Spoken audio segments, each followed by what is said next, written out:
Hey there, everybody, and welcome back to this time of Table Talk where we are talking about solitude. And we were going to talk a little bit about how solitude is a time where we step back from relationships and we get some assessment to them, and we just look at how we can live healthier and more God-honoring lives.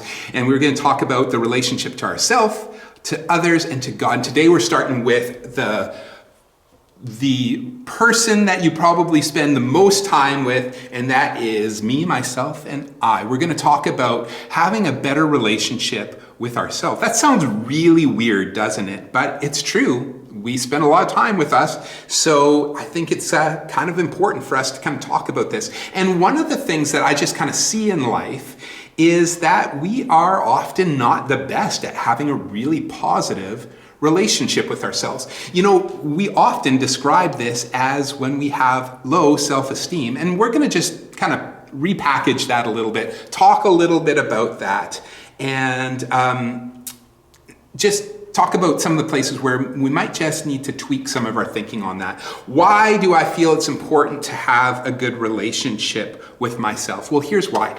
I think that I've noticed in myself and in others, sometimes when people struggle with self-esteem, they also have a tough time loving other people, and they also have a bit of a tough time connecting with God. So it makes sense for us to kind of start out here, and I do want to tackle things from a bit of a different perspective than you might have heard. Sometimes I don't have a great relationship with myself, and that means I see a lot of these other relationships in an inaccurate light. Let me give you an example of this. Let's say I'm not doing too great with myself, and someone makes a bit of a joke, you know, just something that should have just rolled off my back. Wasn't a big deal or anything, but I don't know, have you ever been like me where someone says something like that and you kind of explode, you kind of overreact because you give it a little bit more emotional weight than you should have, because I wasn't really doing really good with myself. And it can be embarrassing. It can even be damaging to our relationships with others. And even sometimes it can impact the way that I see God. In these times, I can think it's all about the other person, and I can really work up the drama. Or I can even think that God doesn't love me, which I know isn't the truth.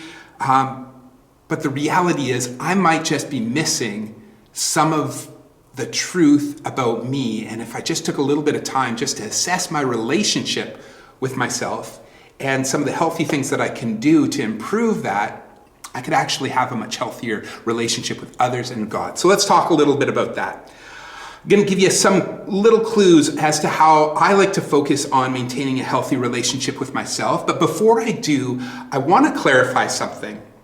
Now, this is one place where I think we get mixed up in our world. Is we talk a lot about self-love. And that's a really great sentiment, and I don't want to say anything that kind of disrupts some of the things you might be working hard at in that, but I do want to add something that might focus you a little bit, because the Bible doesn't really talk about having self-love. In fact, the Bible often warns us that self-love isn't really the goal. However, there's a lot that I think we can take from the Bible that talks about having a healthy relationship with ourselves. You know, here's some of the realities of it. If my goal is to exercise a lot of self-love, one of the things that I try to do sometimes is you stare in the mirror and you really try to love what you see. And the reality is, I know that some of these things aren't really going to change, and it's really maybe not the best place for me to focus my energies. Let me give you a bit of an example of this, of why, you know, maybe loving the shell isn't quite as important as building the relationship. Think about this for a moment. Let's say there's an unfortunate circumstance and one of your best friends is in need of a full face transplant. Okay, tomorrow when you see them, they're going to have a brand new face. How is that going to affect your relationship with them? Is it going to really matter a lot, their external appearance? Or is it the relational things? Now, what if they get a really unfortunate face? And this one is just, you know what, a face only, I was going to say a face only a mother could love, but I feel like I'm still kind of talking to that perspective that I want us to kind of get away from. But you get what I'm saying, right? What if it's just not a really attractive face? Are you going to love them less? How about if it is a drop dead gorgeous face? Are you going to love that person more? I don't think so, because that's not where your focus is when you have relationships with others.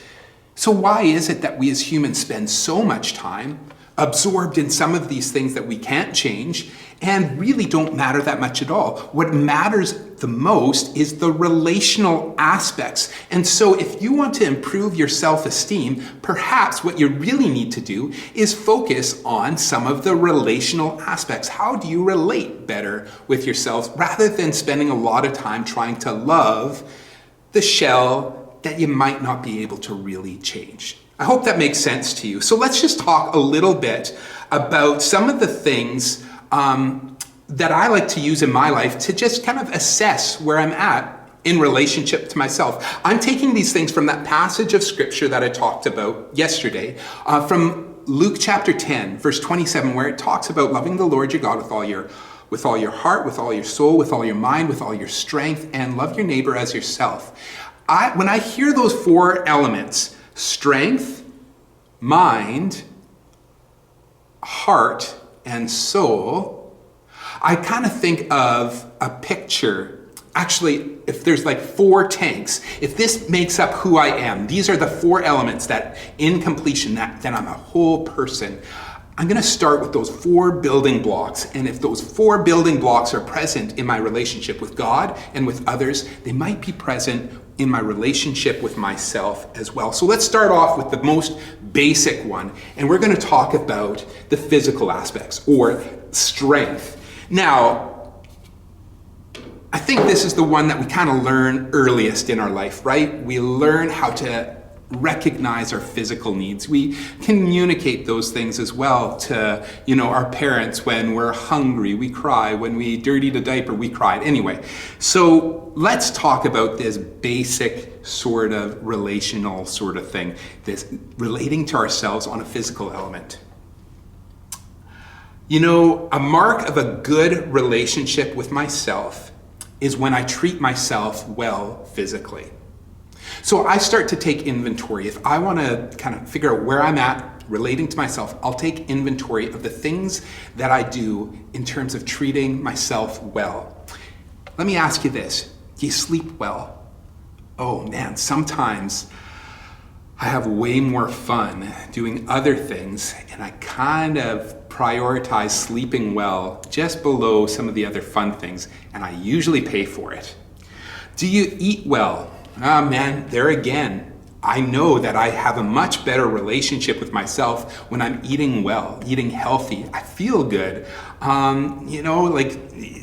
sometimes when you just eat too many potato chips and you just kind of feel kind of irritable? Well, I don't usually have a really solid relationship with myself in those times. Anyway, do you exercise well? These are some of the things that I've just been starting to realize, that a lot of the anxieties that I feel in my life are often best managed if I sleep well, eat well, exercise well. All of these things are a part of having a healthy relationship with myself. And so, did you answer no to any of those questions?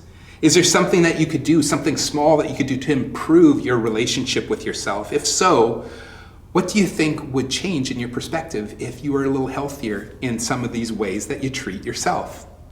Let's move on. Let's talk about our mind. How about your mind? How do you take care of your mental state or your mind tank? What are the things that you pour into here to take good care? Because you pour a lot out in the day, right? You're using your mind all the time. But what are the good things that you put back in? Well, let me ask you, how careful are you about the kinds of things that go into your mind? Let's say from the media that you consume.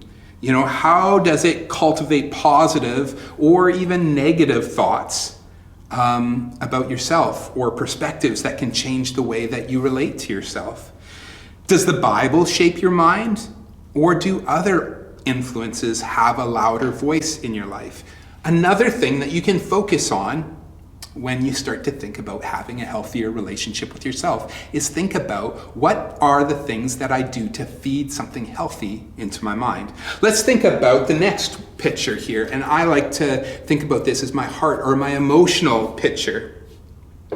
I find that the things that I dwell in my mind often affect my feelings.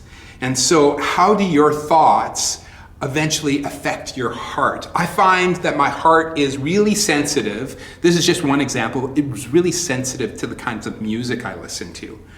I can find that music really shapes my mood at times, and it can make me feel really good. But if I'm not aware of what's going on, it can also carry me away into thinking really unhealthy things as well. You know, a number of years ago, I actually made a decision to really guard what kind of music I listened to, and I made a drastic sort of change, and it made a huge difference in how I connected with God and with myself. Because in the music that I listen to, for the most part now, it's more accurately focused on God. Hey, you might want to consider some of these things for yourself too, is how do these things influence your state of heart? And are you taking good care of yourself? Are you relating to yourself well? Are you guarding what you put into your heart? Finally, the last one that I want to talk about is the soul tank, or the spiritual. Did you realize that do you think about this often? You are actually an eternal spiritual being. We don't often think about that. We're often focused on the things we see, feel, and touch, right? And are you as focused on the eternal or spiritual elements of your life as you are on the more physical elements? What do you give attention to when you give attention to in your spirit? How's your prayer life? Do you find it hard spending times meditating on God and His Word? Do you need some help in this area? To wrap up, let me say this. If you give as much attention to these 4 areas of your life and you take steps to fill up these 4 tanks, you are going to discover a much healthier relationship with yourself. So tomorrow we're going to talk about how this fits together with loving others. However, today I'd encourage you to take some of the thoughts that you had today and spend some time alone with them, asking God what areas He'd like you to give attention to. In your packages that you picked up at the church, you'll find inside some hand warmers and some hot chocolate. And if you need to go for a walk to enjoy some time of solitude, these things should hopefully help you in being a little bit more comfortable and getting outside and spending a little time alone. So blessings on your solo time and blessings on your day.